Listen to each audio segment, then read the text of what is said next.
Welcome to another episode of the Bandage Podcast, a weekly wrap-up of the most trending healthcare news.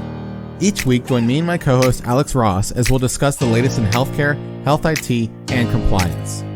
In this week's episode, we discuss fast MRI scanning technology, fitness center reopenings, and healthier milk chocolate. You heard it here first. Let's wrap things up. This is episode 47 for the week of August 24th. I'm Matt Moneypenny. And I'm Alex Ross. Before we get started, our diagnosis code of the week is W37.0XXA, explosion of bicycle tire initial encounter. Right, because you only make that mistake once. Or twice, because there's two wheels on a bicycle. Yeah, but after you mess up the first one, you're not doing it again. So there's, most cars have tires that are tubeless. They don't have a tube in them. But bicycles have kind of taken a while to catch up with that technology. And so usually when you buy a bike, it's got inner tubes.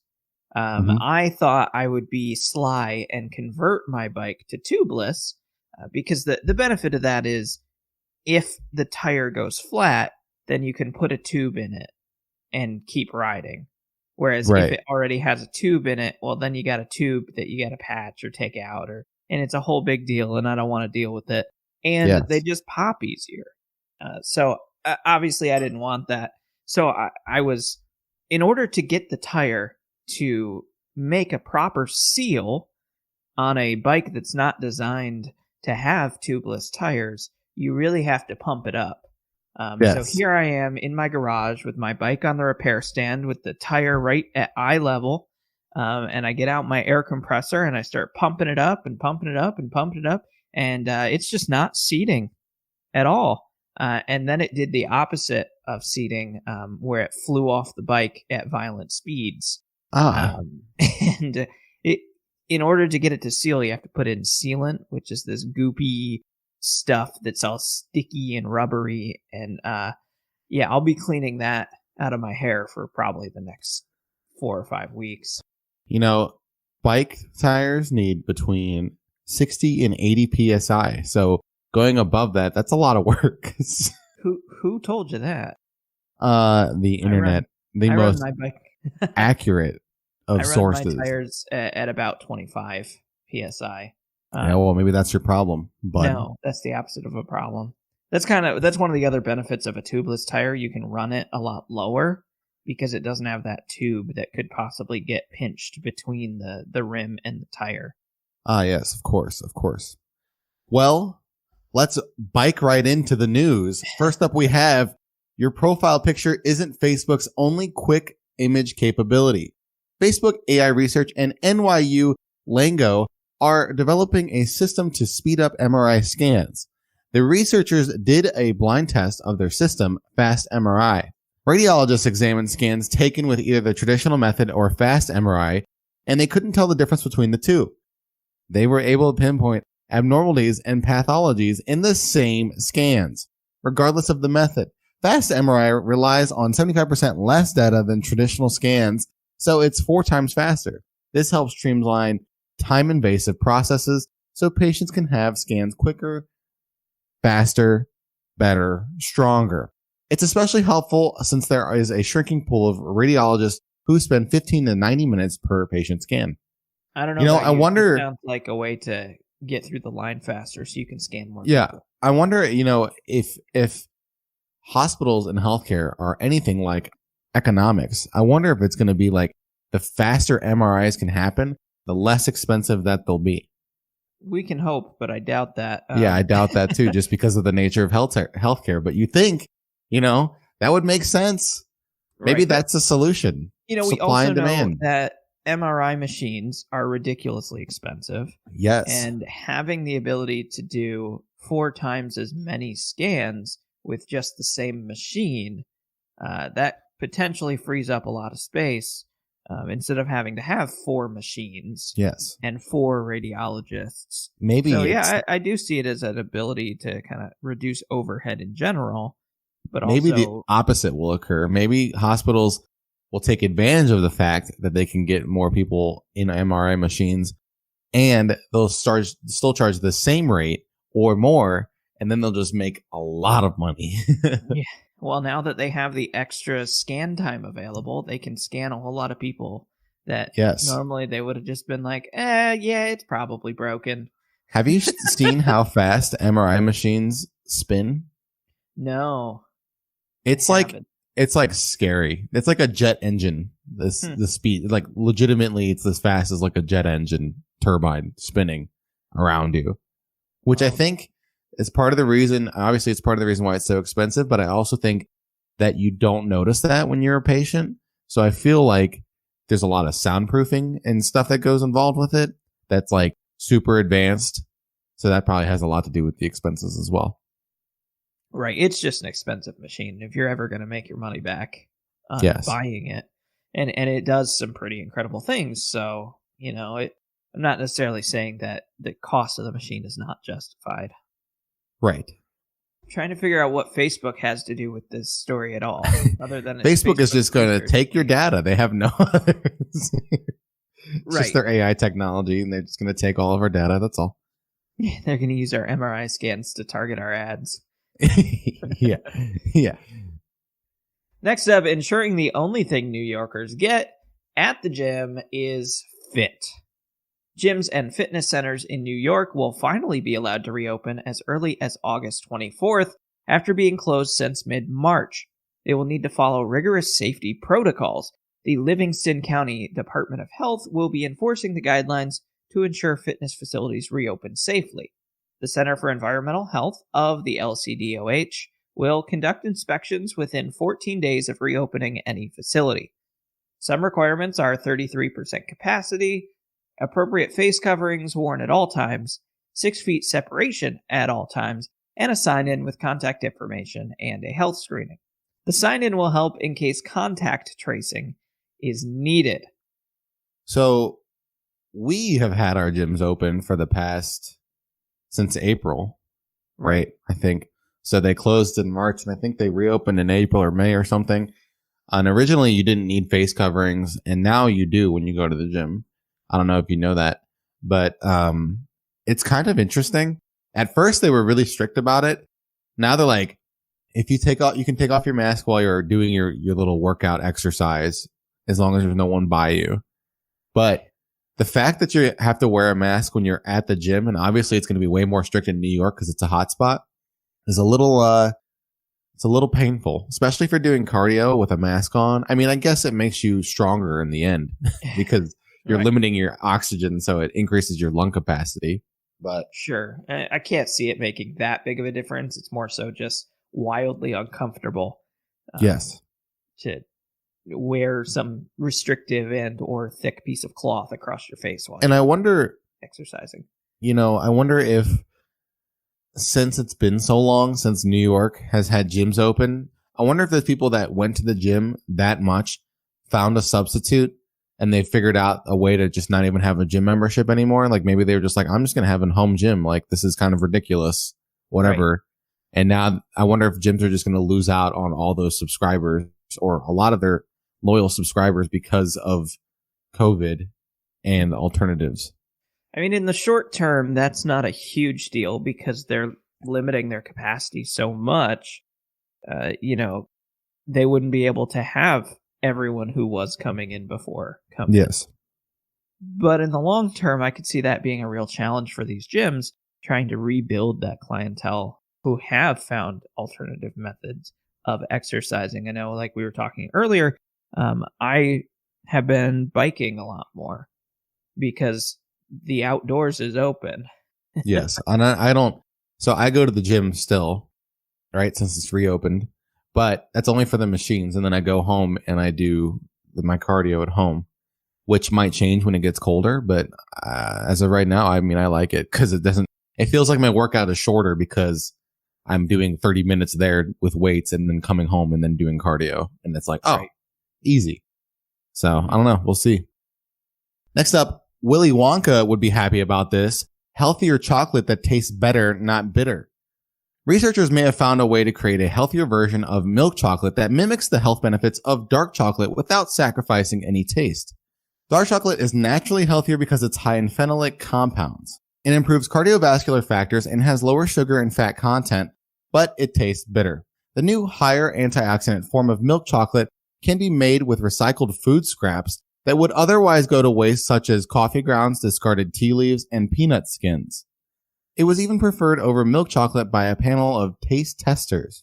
This could be more economical than dark chocolate since it provides the same micronutrient boost at a lower price by upcycling materials that would otherwise get thrown away. Who would have thought that someone would come up with an alternative to chocolate by using something like coffee grounds and discarded tea leaves? Interesting. I'm gonna have to read more about it because So that doesn't sound even. it sounds it doesn't even sound like remotely like appetizing at all. No, It's almost like McDonald's chicken nuggets where they're just like scraps of chicken. You're like, should I really be eating this? Yeah. Well, supposedly this will kind of provide you some similar nutrient benefits. So I wonder if there's caffeine in it. Like, I wonder if they somehow process out the caffeine. I would guess there is, considering coffee grounds and tea leaves. Yeah, I don't know if there's a way to not have caffeine in it, which I guess could be reverse marketed as like a perk. You know what I mean? Yeah. But I think overall, I prefer dark chocolate over milk chocolate because it's way better and tastier. As far as health benefits go, I don't think if I'm going to buy a chocolate bar, whether it's milk or dark chocolate, I'm even remotely thinking about health benefits because it's chocolate. But I don't know. Maybe there's a market out there where people are like, man, I wish chocolate was healthy. And they're like, oh, do I have the peanut tasting shell skin for you? Mm-hmm.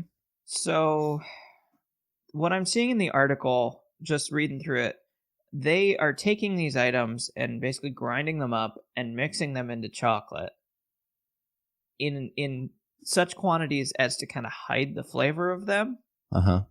But then allow you to ingest the antioxidant compounds. Specifically, they're talking a lot about peanut skins, which are apparently 15% these phenolic compounds, these things that are rich in antioxidants. And so they're just kind of like grinding them up and sticking them in there. I mean, the concept is really cool because peanut skins and stuff like that is already free, essentially, right? Because you could probably go to Planters and be like, hey, guys, can I have your peanut skins? And they'll be like, yeah, we just throw them away. Like, so, I mean, that's a really creative way to start like some sort of new wave of business kind of thing where it could actually potentially take over an entire market if it catches on. But right. Here's a weird thing from the article, though.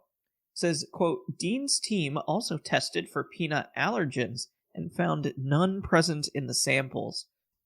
How?